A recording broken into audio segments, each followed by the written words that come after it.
Балканот и Македонија се тема на дводневниот министерски состанок на НАТО кој утре и задутре се одржува во Брисел. Земјава со години е кандидат за прием, но прво поради прашањето за името, а подоцна и поради демократскиот регрес, поканата не можеше да се ефектуира.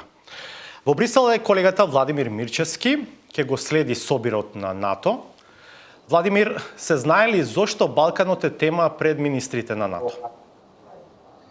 Васко, ваков тип на висок состанок на НАТО доаѓа во еден чуден период пред доаѓањето на новата американска администрација, непосредно по американските избори на кои што победи Доналд Трамп и целата скепса која што тој ја донесе околу натамошното функционирање на НАТО. Ти како што кажа, остануваат 5 точки пред министрите утре и заутре да разговарат, меѓу нив високо на агендата, поточно втора точка е ситуацијата во Западниот Балкан. Денеска конкретно за оваа точка зборуваше американскиот амбасадор во НАТО Даглас Лут, кој што кажа дека Балканот е се уште незавршена работа за алијансата, дека се уште има многу работа таму да се доврши и дека всушност Балканот се уште функционира на некакви прикрпени или пак закрпени алијанси и сојузи. Еве што тој кажа денеска.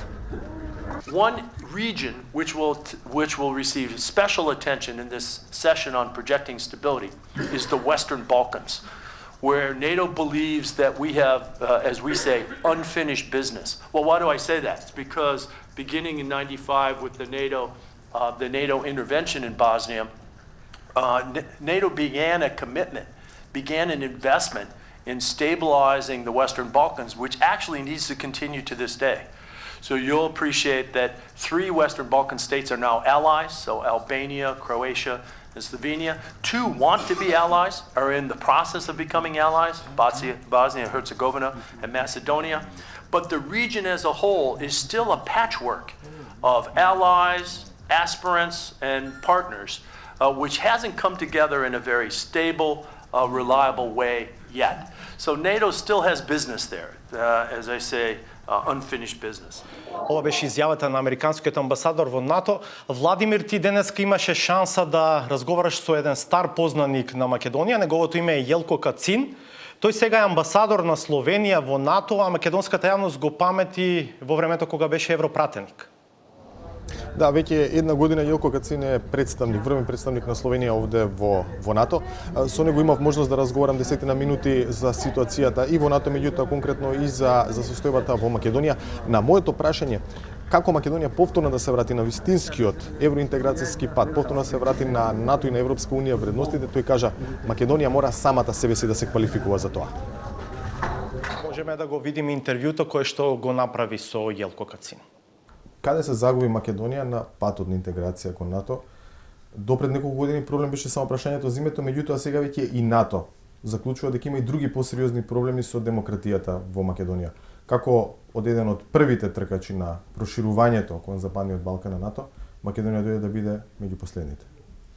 Pa Makedonija je zapravo sama sebe diskvalificirala sa negativnim političkim razvojem koji išao iz svakih izbora sve dalje i dalje. Makedonija se udaljavala od demokratskih standarda i sada, pošto su stvoreni svi preduslovi da ti izbori stvarno budu demokratski, transparentni, da doprinesu ka stabilizaciji zemlje, ka otvaranju nekih novih političkih horizonta i ambicija, može Makedonija samo ona sama sebe ponovo kvalificirati i unaprediti ka statusu da ne bude samo formalni kandidat koji čeka od Bukurešta dalje, nego da se stvarno krene u nešto drugo. Tih 17 godina približavanja je dovoljno dugo vreme da, što se tehnike tiče, Makedonija zna sve šta mora da odradi, a na drugoj strani treba stvoriti političke preduslove.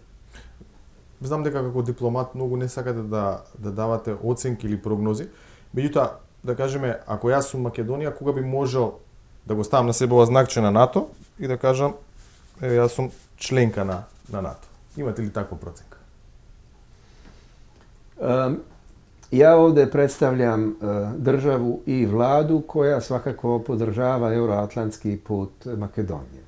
Mi imamo dobre odnose, ne samo na nivou vlada i taj proces Brdo-Brioni ide u tom pravcu da se svima zemljama Zapadnog Balkana da euroatlantska perspektiva. Kao što govorimo ovdje, uvijek i ponavljamo, tu ima unfinished business što se tiče euroatlantskih integracija, a posebno što se tiče i NATO. Makedonija je mogući realni kandidat za ulazak u NATO kada i ako to sama odluči. Mi svakako želimo da tako odluči, da se tako i ponaša.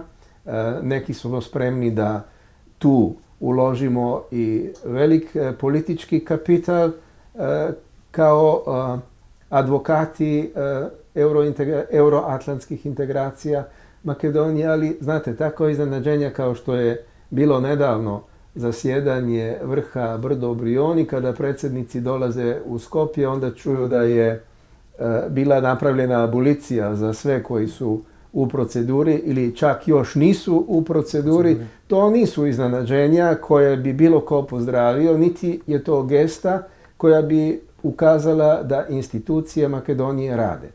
Mi želimo predvidljive zemlje, želimo predvidljive partnere, samo predvidljivi i vjerodostojni partneri mogu biti pravi kandidati. I u tom pravcu, ako krene Makedonija sada u tom pravcu, svakako imat će podršku, ama baš svih država članica savezništva. Hvala.